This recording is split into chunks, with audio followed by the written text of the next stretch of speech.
Hi, hello, வணக்கம். இது உங்கள் கிட்கேட் கதைகள். குட்டி பிரேக், நிறைய ஸ்டோரீஸ். நான் உங்க புக் பெஸ்டி.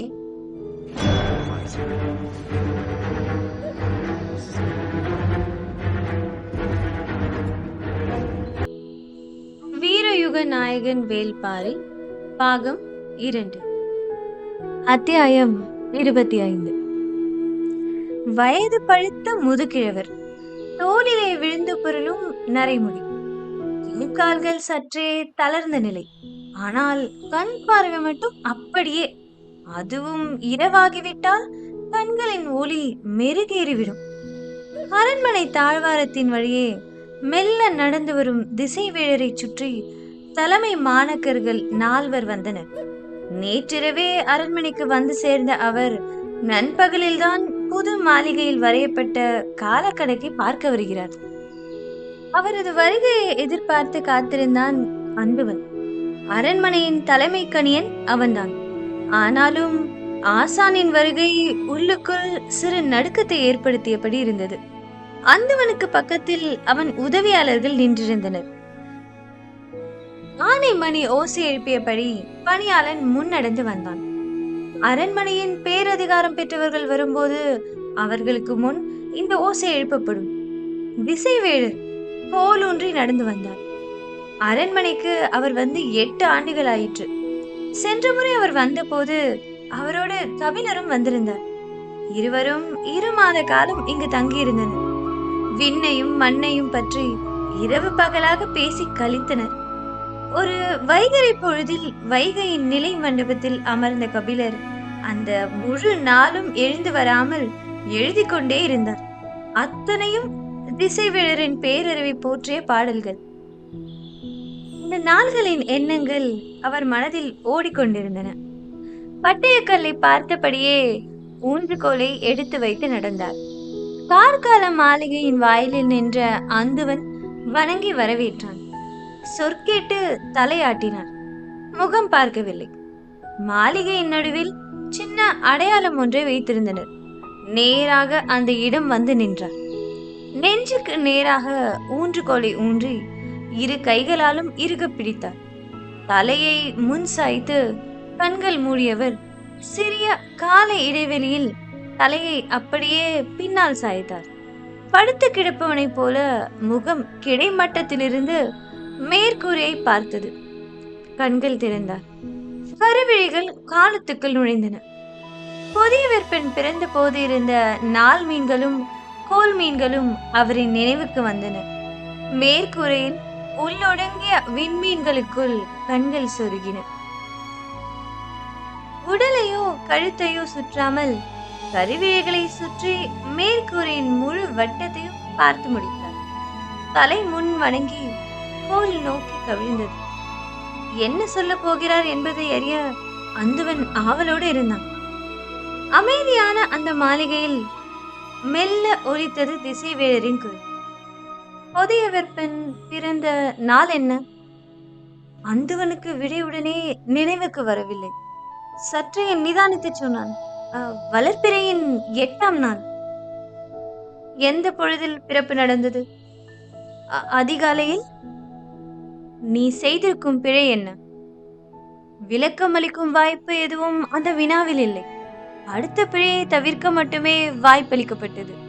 அந்துவன் அதிர்ச்சிக்குள்ளானான். கண்களை அகல திறந்து மேற்கூரையை பார்த்தான்.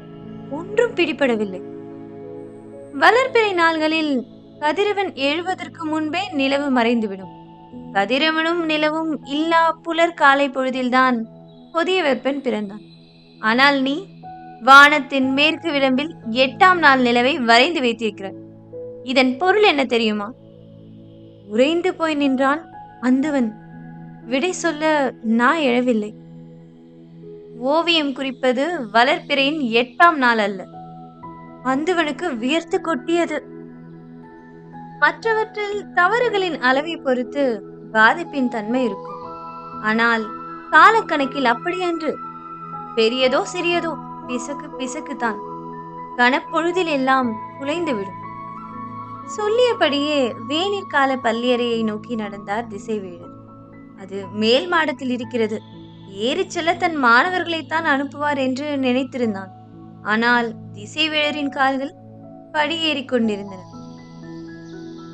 தலைமை அமைச்சர் முசுகுந்தரின் முன் யானை பாகன் நிறுத்தப்பட்டிருந்தான்.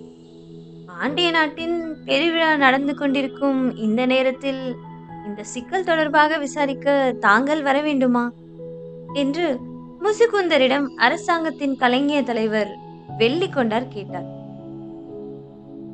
இப்படி ஒரு கோர நிகழ்வு நடந்துள்ளது என்பது நம்மிடம் மேலுள்ளவர்களுக்கு தெரியாது. ஆனால் கீழ்நிலை வீரர்கள் காதோடு காதாக இதைத்தான் பேசிக் கொண்டிருப்பார்கள். இப்போதே இது குறித்து விசாரித்து தண்டனை வழங்கினால் அந்த வீரர்களின் காதுகளில் தானாக பேச்சேறும். விழா காலத்தில் ஒழுங்கை உறுதிப்படுத்துவது முக்கியம். அதற்கு தேவையான அச்ச உணர்வை ஊட்ட இது நல்ல வாய்ப்பு. இதையும் தவறவிட வேண்டும். நிர்வாகத்தை நடத்தி செல்லும் மூதறிவாளர் முசுகுந்தர் என்பது அவரது ஒவ்வொரு செயலிலும் வெளிப்படுவதாக எண்ணி மகிழ்ந்தார் வெள்ளிக்கொண்டார். தனித்திருந்த அந்த மாளிகைக்கு இருவரும் வந்தபோது கோட்டை தளபதி சாகலைவனும் யானை கட்டுத்தறியின் பொறுப்பாளன் அல்லங்கீரனும் அங்கு இருந்தனர்.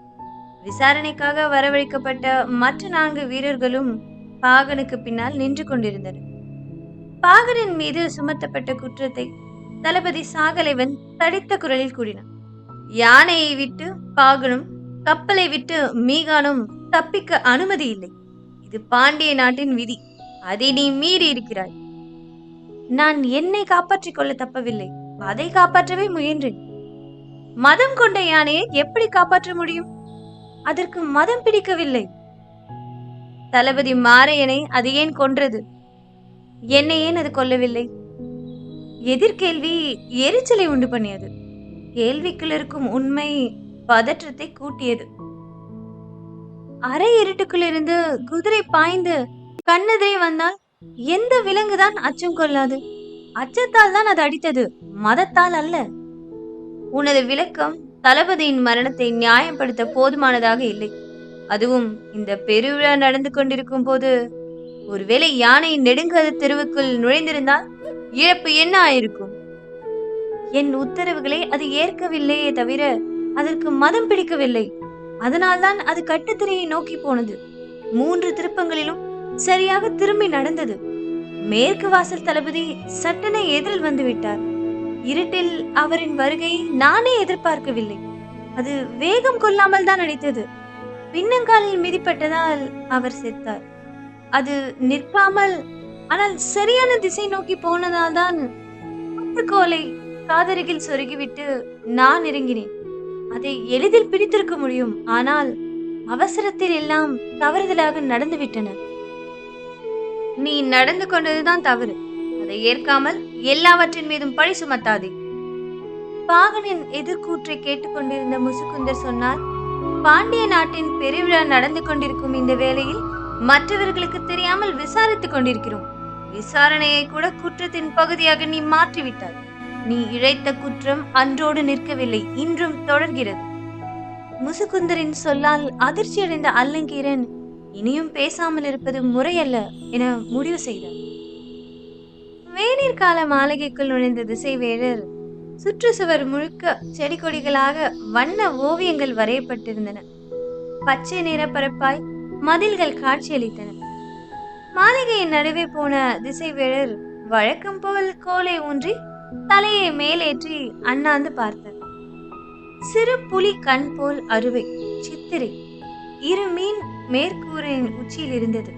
அதன் இடப்புறம் 3ஆம் பிறை நிலவு இருந்தது.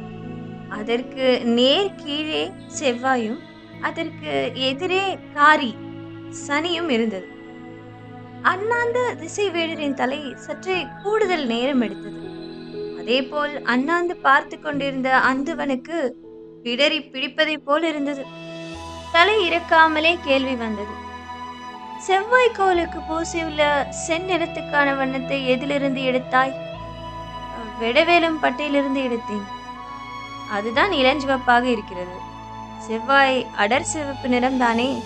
அதனால் தானே அந்த அழகிய பெயரை நம் முன்னோர்கள் சூட்டினர். நூனாமரக்கட்டையிலிருந்து சாறு எடுத்து பூசு, அதுதான் அடர் சிவப்பை தரும். சரி என்று வேகமாக தலையாட்டினான் அந்த. விண்மீன்கள் அனைத்தும் இமைக்கும் ஒளி உடையவை. அவற்றுக்கும் கோல் மீன்களைப் போல் வெறும் வண்ணம் பூசாதே. சிப்பியை தட்டியோ சுக்கான் துகளை கலந்தோ பூசு. அப்போதுதான் இமைக்கும் தன்மை கிடைக்கும். சரி என்று மீண்டும் தலையசைத்தான். நல்ல வேளை, பெரிய தவறு எதுவும் இதில் இல்லை என மனம் சற்று நிம்மதியடைந்தது. திசைவேழர் திரும்பி நடக்கத் தொடங்கினார். எதிரே இருந்த சுவரோவியத்தின் கீழ்ப்புறம் அவர் கண்ணில் பட்டது. நடக்கத் தொடங்கிய கால்கள் நின்றன. மற்றவர்களும் நின்றனர். எல்லோரின் கண்களும் எதிர் சுவரை பார்த்தன. வேநீர் கால மாளிகை ஆதலால் செடி கொடிகள் பின்னி கிடக்கும் பச்சை வண்ண காட்சி வரையப்பட்டிருந்தது. எதை பார்த்து நிற்கிறார் என்பது மற்றவர்களுக்கு புரியவில்லை. சற்றே உற்று பார்த்தார். பின்னி கிடக்கும் கொடிகளுக்கு கீழே தரையோடு இருக்கும் ஒரு செடியில் பூ வரையப்பட்டிருந்தது. ஊன்றுகோல் நோக்கி காட்டி இது இது என்ன பூ என்று கேட்டார். என்ன விடை சொன்னாலும் அது தவறாகத்தான் இருக்கும் என்று எல்லோருக்கும் தெரியும். ஏனென்றால் அது தவறாக வரையப்பட்டதால் தான் இந்த கேள்வியே பிறந்திருக்கிறது என்று எல்லோரும் நம்பினர். விடை ஏதும் வரவில்லை. யாருக்குமே இது என்ன பூ என்று தெரியவில்லையா? ஈட்டி போல் புற இதழ்களையும் விசிறி போல் அக இதழ்களையும் உடைய பொன் மஞ்சள் வண்ணம் கொண்ட அந்த பூவை உற்று பார்த்து ஒரு மாணவன் சொன்னான், நெருஞ்சி பூ. அந்துவனுக்கும் அதைத்தான் நினைத்தான். ஆனால் தவறு ஏதும் வந்துவிடக்கூடாது என்பதால் சொல்லவில்லை. நெருஞ்சி பூவுக்கு இன்னொரு பெயர் ஞாயிறு திரும்பி. கதிரவன் எழுவதிலிருந்து மறைவது வரை அதை பார்த்தபடியே திரும்பக்கூடிய விந்தையான மலர். அதனால் இதை கதிரவன் மேல் காமம் கொண்ட மலர் என்று சொல்வார்கள் என்றார் திசைவேழர். எல்லோருக்கும் தெரிந்த செய்திதான். ஆனால் புதிதாக கேட்பதை போல கேட்டனர். விடையின்றி தலை தாழ்த்தி நிற்கும் மாணவனே ஆசானின் அகங்காரத்துக்கு சுவையூட்டுகிறான். பள்ளியறையில் நெருஞ்சிப்பூ வரைந்ததில் மிக பொருத்தம் என்று பாராட்டினார் திசைவேழர். தங்கள் ஆசானுக்கு பாராட்ட கூட தெரியுமா என பல மாணவர்கள் அன்றுதான் அறிந்தார்கள். இவர் பாராட்டுவார் என தெரிந்திருந்தால் நாமே சொல்லி இருக்கலாமே என்று அந்துவனுக்கு தோன்றியது. அடுத்த கணம் கேட்டார், இதில் இருக்கும் பிழை என்னவென்று சொல்லுங்கள். வழக்கம் போல் அனைவரும் திகைத்தனர். பூவின் இதழ்களையும் அதன் வடிவத்தையும் உற்று பார்த்தான் அந்துவன். எல்லாம் சரியாகத்தானே இருக்கின்றன, இதில் என்ன பிழையை கண்டார் என சிந்தித்தான். யாருக்கும் எதுவும் பிடிபடவில்லை. திசைவேழரை மீண்டும் கேட்டார், நெருஞ்சி பூ எத்திசை நோக்கி இருக்கிறது? நேராக மேல்வானத்தை நோக்கி இருக்கிறது. அப்படி என்றால் நண்பகல் என்று பொருள். மாளிகையின் மேற்கூரையில் பின்னிரவு விண்மீன்கள் மின்னுகின்றன. மாளிகையின் சுவரில் பகல் வெயில் சுடுகிறது. என்ன வானியல் இது? மாணவர்கள் உறைந்து போனார்கள். அவர் யாரையும் பார்க்காமல் ஊன்றுகோலை நகர்த்தியபடி முன்னடந்தார். எப்பொழுதும் கட்டுப்பாட்டுக்குள் அடங்கா பெருங்கிழவன் அல்லங்கீரன்.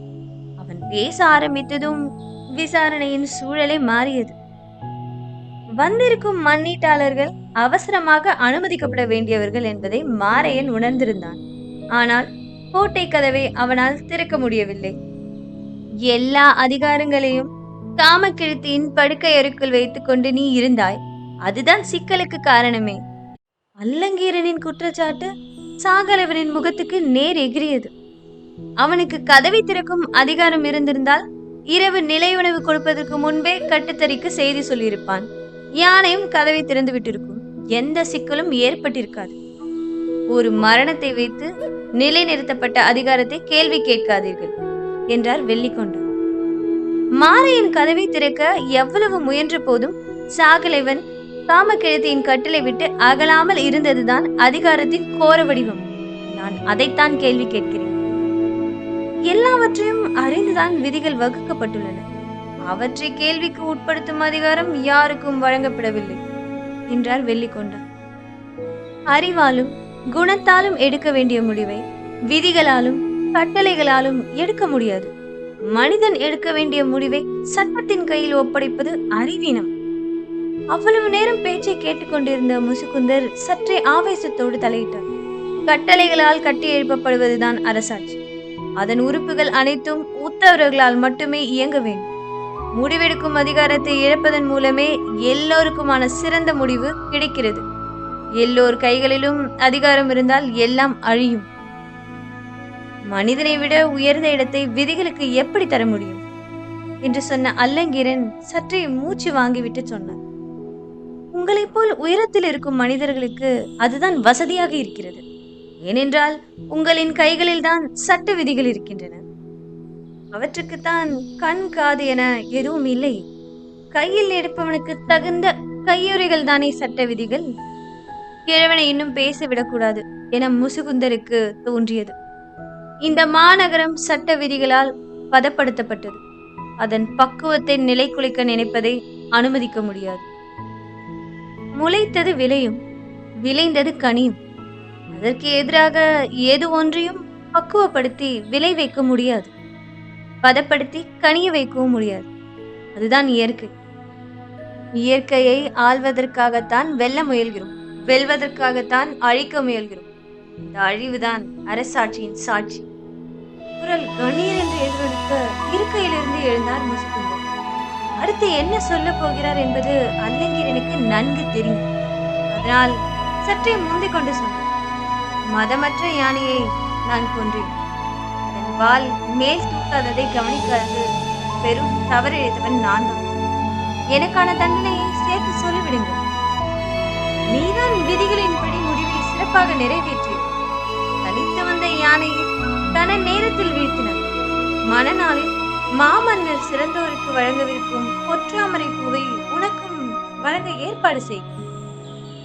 அவர்களை சிறப்பென்று நீங்கள் பாராட்டுவதன் காரணம் சிறப்பானவற்றை தவறானதாக மாற்றி வைத்திருக்கும் உங்கள் அதிகாரம்தான். திசைவேழர் பாண்டரங்கத்துக்குள் நுழைந்தார். மாணவர்கள் பின்தொடர்ந்தனர். இதுவரை பார்த்த இரு பள்ளியறைகளும் இணைத்தாலும் அதன் அகலம் வராது. பார்வையின் எல்லை மேற்கூரையை தொடும்போது மனம் விரிந்து அடங்கும். ஆனால் ஆசானுக்கு அப்படி இருக்காது என்பது எல்லோருக்கும் தெரியும். உள்ளே நுழைந்ததும் அனைவரின் முகத்திலும் ஏற்பட்ட வியப்பு அளவு கடந்ததாக இருந்தது. ஆனால் அந்தவனின் முகம் எதையும் காட்டிக்கொள்ளாமல் மிக அமைதியாக இருந்தது. இவ்வளவு பெரிய மேற்கூரையில் எல்லாமே மிக நுணுக்கமாக வரையப்பட்டுள்ளன. வானியல் வரைப்பட்டதில் மிக பெரிய மேற்கூரை இதுதான். இதை சரியாக வரையத்தான் மாத கணக்கில் பணி செய்தேன். இதை பார்த்து ஆசிரியன் சொல்ல போகும் அந்த பாராட்டு சொல் போதும் வாழ்வுக்கும் என்று காத்திருந்தான் அந்துவன். திசைவேழர் மண்டபத்தின் நடுவில் கோல் பிடித்து நின்று மெல்ல தலையை தூக்கினார். அவர் கண் விழித்து பார்க்கும் அந்த முதற் கணம் அவர் முகத்தில் ஏற்படும் மலர்ச்சியை பார்க்க ஆவலோடு இருந்தான் அந்துவன். அவர் தலையை பின்புறம் கவிழ்த்து தன் விழிக்க போகும் நிலையில் அந்தவனுக்கு சட்டென நினைவுக்கு வந்தது தேவாங்க இருக்கும் மரக்கூண்டு. இளமருதன் இங்குதானே வைத்திருந்தான், எடுத்து விட்டானா அல்லது இன்னும் இங்குதான் இருக்கின்றனவா என்று சுற்றி இருக்கும் மேடைகளை பார்த்தான். அவன் இருக்கும் இடத்திலிருந்து ஒரு பாதி மேடைகள் தான் தெரிந்தன. பெருந்தூண்கள் மேடைகளை மறைத்து நின்றன. 2 அடிகள் முன்னும் பின்னுமாய் போய் கண்களை ஓடவிட்டான். இடப்புறம் இறுதி தூணுக்கு பின்புறம் ஒரு மரக்கூண்டு இருப்பதன் சிறு பகுதி தெரிந்தது. கூண்டுக்குள் இருக்கும் அந்த விலங்கை பார்த்தால் ஆசான் என்ன சொல்வாரோ என்று எண்ணிய கணத்தில்தான் அவர் வரையப்பட்ட மேற்கூரையை நீண்ட நேரம் பார்த்து கொண்டிருப்பது நினைவுக்கு வந்தது. சட்டென திரும்பி அவரை நோக்கி நடந்தான். திசைவேழர் மேற்கூரையை பார்த்து முடித்துவிட்டு தலையை முன் சாய்த்தார்.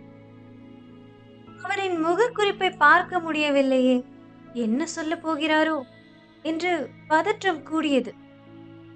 அவர் குறித்து கொடுத்தது நினைவுக்கு வந்தது. குதிரையின் தலை போல் இருக்கும் 6 புறவிகளும் அஸ்வினி இடப்புறம் இருந்தன. குமிழ் போல் 3 புள்ளிகளாக இருக்கும் அடுப்பு பரணி அதன் நேர் மேலே இருந்தது. பொற்கால் கட்டில் போல் இருக்கும் கனை பூரம் சற்றே கீழிறங்கி இருந்தது. ஒவ்வொரு விண்மீன் கூட்டமும் நினைவுக்கு வந்தது.